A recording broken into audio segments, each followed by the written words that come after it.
Guys, aduna gyud mga tao nga ikagol nila kung ikaw ni uswag.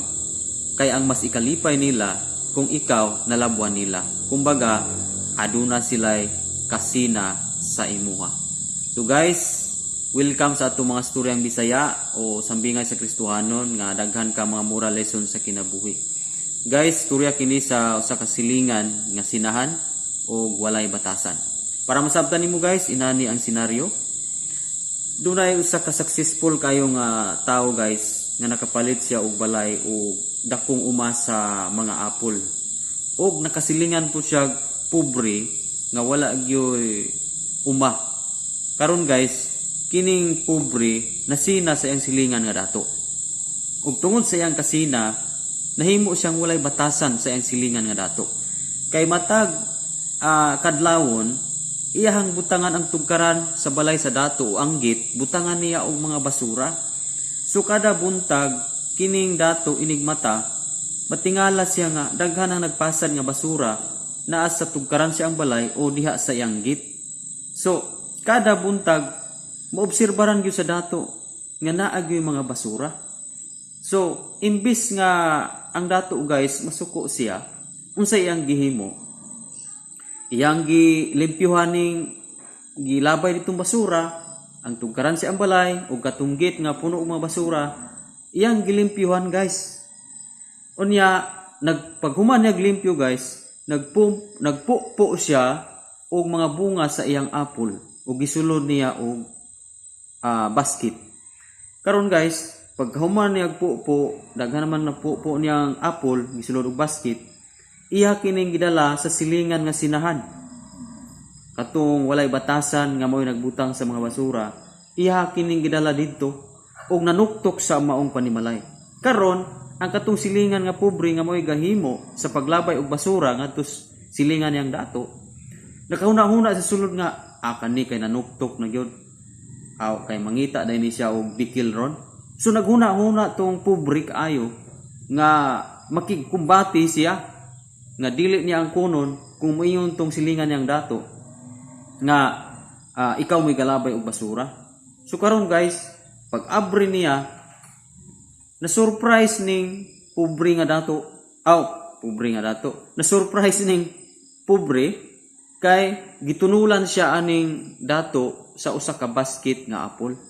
So imbis nga makigkumbati siya, imbis nga murason siya nga dili siya, naulaw siya sa iyang gihimo. Tungod kay ang gihimo sa dato, gihatagan siya usa ka basket nga apple, silbi balos sa iyahang paglabay og mga basura sa tugkaran sa balay sa dato. So guys, na-realize sa maong pobre nga dili na niya usbon ang iyang gihimo tungod sa dako niyang kaulaw. So guys, di na lang takutob sa maong sambingay. Now, ano na yung mga lesson nga itong makutlo nini? Nga sa ato diay paghandol sa mga klases tao nga dunay inggit sa atua, dunay kasina sa atua, unya maghimo silang mga buhat nga para kita masubo ug mas ikalipay nila nga kita magsubo ug dili sila malipay kung kita ni uswag kay ang gusto nila nga makasinati punta sa ilang nasinati. So guys, ang buhat nato isip nga naa kitay pangginoo. Kung makaagi tagsama ni ana nga klases mga tao, ang atong response nga atong pagahimuon dili nato balusag dautan ang gabuhat nato og dautan. Guys, matud pa sa Roma chapter 12 verse 17 to 20, kung buhatan kag dautan, ayaw baslig dautan. Buhata ang giila sa tanan nga maayo. Kutob sa mahimo pagpakigdait sa tanang tao. Mga higala, ayaw kamo panimalos, kundili itugyan hinuon kini sa Dios. Kay nag-ingon ang kasulatan, ako'y manimalos, ako'y mubayad, nag-ingon ang Ginoo. Verse 20, hinuon sumala sa giingon sa kasulatan, kung gigutom ang imong kaaway, pakan asya, kung giuhaw, paimna, kay sa paghimo mo niini, maulaw siya sa iyang gibuhat kanimo. O kini makita usab kini guys sa Proverbs chapter 25 verse 21 to 22. Matod pa dinhi, kung gigutom ang imong kaaway pakan-a siya, kung giuhaw paimna siya, kay sa ingon maulawan siya pag-ayo ug gantihan ka sa Ginoo. Guys, sumala sa maong storya, nasina ning mao nga pobre tungod kay nakasilingan siya dato. Pero guys, ang nakanindot sa dato, gawas nga dato siya, dato pud siya kinaiya nga maayo. Imbis nga masuko siya, imbis nga mupatigbabaw ang iyang garbo kay dato siya, pero ang iyang ginahimo guys, nagapaubos siya. Ug wala niya balusi ang gibuhat sa pobre. Wala niya balusi o kasuko, wala niya balusi o kalagot, kundili gibalusan niya kinig maayo. Guys, mao kini ang nindot nga buhaton nato. Kung adunay mga tawo nga nasina kanato, adunay mga tawo nga nagbuhat og dili maayo sa tua, buhaton gihapon nato di ay ang mga maayo ngadto sa ilaha. Guys, dili ka alakansi. Kung gibuhatan ka og dili maayo, dili ka alakansi kung buhaton nimo ang maayo ngadto sa mga tawo nga nagbuhat nimo dili maayo. Nganuman, kay ang giingon sa Proverbs 25 verse 22, maulawan sila ug ikaw gantihan sa Ginoo.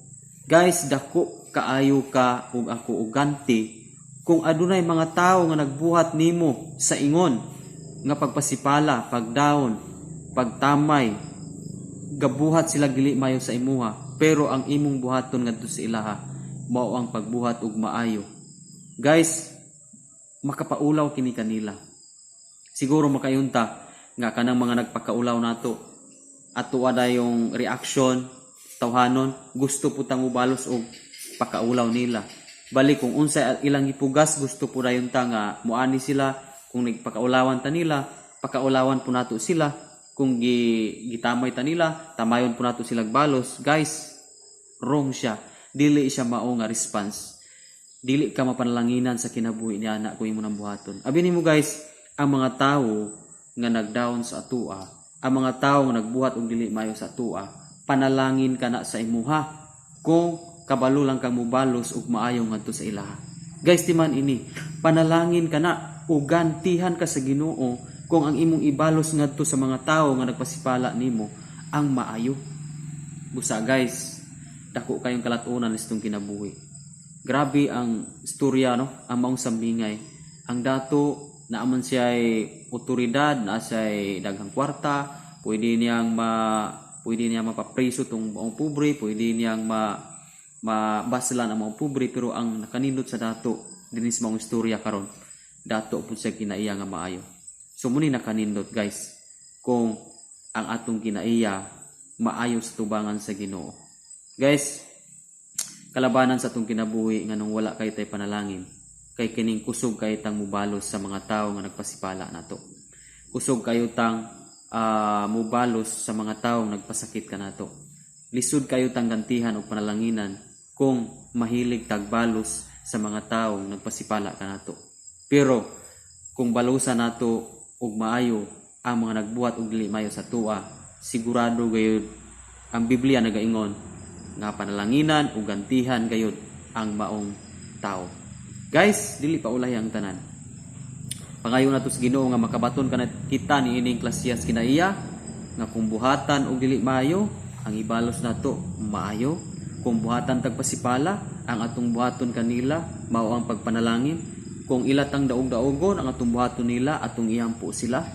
Muni ang nakanindot ug muni ang gisugo ni Jesus Christ guys nga iampo ang mga nanghimaraot kaninyo. Ngano man na guys, tungod kay adunay ganti ug panalangin nga gitagana ang Ginoo sa mga tawo nga nakatagamtam og sama niya na. So bless kaayo ka guys ug ako kung dunay mga tawo nga nagpasipala nimo. And I believe nga blessed gyud ka kung daghang mga tawo nagpasipala sa imo. Gantihan ka sa Ginoo kung kabalo lang kang mubalo sa ilaha ug mga maayo. Guys, din lang takutob sa mga sambingay, hopefully nga nakatag kita dugang mga lesson sa kinabuhi. Guys, paki-comment lang kung doon na kayo nakatunan and share this video sa mga tao nga dili kabalong muhandol kung doon ay mga tao nagpasipala. Puli nga ma-share nimo ni guys. O bago pa kani nga channel guys, ayaw kalimot sa pag-subscribe para updated ka sa dagan nato mga sambingay o mga storyang Bisaya nga daghang mga moral lesson sa kinabuhi. Guys, pwede po kang mutan-aw ni nga video. Pwede na po ni i-click dito guys. God bless, kita-kita ta sa next video guys.